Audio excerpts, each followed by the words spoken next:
आपल्यावर जळणाऱ्या लोकांना कसे उत्तर द्यायचं? मित्रांनो, हे कलियुग आहे आणि इथे आपल्या यशावर खुश होणारे लोकांपेक्षा जळणारे लोक जास्त मिळतील. आणि ईर्ष्या करणारे समोरचा नकळत आपला शत्रू होऊन बसतो आणि कुठल्याही परिस्थितीत तो आपल्याला खाली खेचायचा प्रयत्न करत असतो.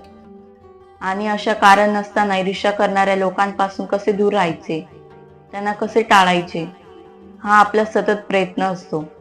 अशा लोकांना न भांडता अद्दल कशी घडवायची, तर या काही गोष्टी लक्षात ठेवा. आपली बाजू किंवा आपला मार्ग खरा असेल, सत्याचा असेल, तर तो कधी सोडायचा नाही.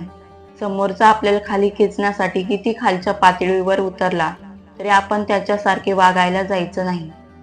शेवटी गीतेमधील शिकवण लक्षात ठेवायची. नेहमी धर्माचा सत्याचा विजय होतो, अधर्म किंवा असत्याचा नाश होतो. जसे 5 पांडवांचा विजय झाला 100 कौरवांसमोर, अगदी तसंच. म्हणून नेहमी लक्षात ठेवा, समोरच्याला खाली पाडण्यासाठी आपल्याला काटकारस्थान करायची गरज नाही. आपले यश पुरेसे आहे समोरच्याला उत्तर द्यायला. प्रत्येक व्यक्तीला दुसऱ्या व्यक्तीमध्ये दोष बघण्याची सवय असते. माणूस स्वतःमध्ये काय दोष आहेत ते कधीच बघत नाही. समोरचा किती अपराधी आहे हेच बघतो. आपण स्वतः काय अपराध केले आहेत हे कधीच पाहत नाही. लोकांना सवय असते एखाद्याने किती चांगले काम केले तरी त्याला नाव ठेवायचं, त्यातले दोष काढायचे. म्हणून अशा दोष काढणाऱ्या लोकांच्या नादी लागायचं नाही. त्यांच्याशी वाद घालण्यात आपला वेळ वाया घालवायचा नाही. शत्रूला कधी कमी समजायचं नाही. आपण यश मिळवले आहे. आपल्या आजूबाजूला, आपल्या शर्यतीत आपल्याला टक्कर देण्यासाठी कोणी नाही असा समज करून घेऊ नका. आणि सगळे एकत्र येऊन तुम्हाला खेचण्याचा प्रयत्न करत असतील तर अशा वेळेस घाबरून जाऊ नका. स्वतःवर विश्वास कायम असू द्या. कोणी किती अडचणी निर्माण केल्या तरी दृढ विश्वास ठेवा. स्वतःवर विश्वास ठेवा. कधीच कोणासमोर हार मानू नका. आपल्या शत्रूची सगळी माहिती असू द्यात, त्यातच आपण आपली 80% लढाई जिंकलेली असते. रागावर नियंत्रण ठेवा. आपल्या रागावर नियंत्रण ठेवा. स्वतःवर संयम ठेवा. माणूस रागाच्या भरात चुकीचं पाऊल उचलतो किंवा अशा काही गोष्टी करतो ज्या करायला नकोत. ज्या गोष्टीमुळे स्वतः अडचणीत सापडतो ते फक्त त्याच्या रागामुळे. समोरचा आपल्यावर जळतो आहे, ईर्ष्या करतो आहे, म्हणून रागात येऊन त्याच्याशी भांडायला जाऊ नका.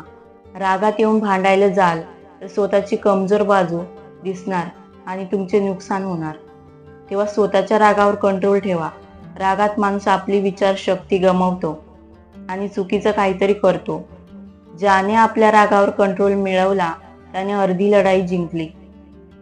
बुद्धिहीन व्यक्ती विषाचा समान असतात. बुद्धिमान व्यक्ती अशा लोकांपासून कायम दूर राहतात, कारण त्यांना माहीत असते बुद्धिहीन व्यक्ती वाईट लोकांना हाताशी धरून आपल्याला खाली खेचण्याचा प्रयत्न करतात. वाईट लोकांसोबत कधी संगत न ठेवलेली बरी. त्यांची नियत साफ नसते. अशा लोकांपासून कायम दूर राहा. कधी कधी आपल्या आजूबाजूच्या असणाऱ्या खराब लोकांना सभ्यतेची भाषा कळत नाही, जसं तसे उत्तर कळून येते. म्हणून समोरच्या व्यक्तीला आपण कमजोर आहोत असे कधीही दिसून येता कामा नये. आपण सगळ्या गोष्टींना सर्वप्रथम तोंड देऊ शकतो तेवढा आत्मविश्वास समोरच्याला आपल्या वागण्यात दिसायला हवा, जेणेकरून तो आपल्या वाटेला जाणार नाही. आपल्या स्वभावात कडवटपणा असू द्यात आणि शत्रूला तो वेळोवेळी दिसायला हवा. कठोर वागताना जसंच तसं उत्तर देताना सत्याचा मार्ग सुटता कामा नये. किती अडचणी आल्या तरी आपली लढाई चांगल्या हेतूने, चांगल्या कामासाठी असायला हवी.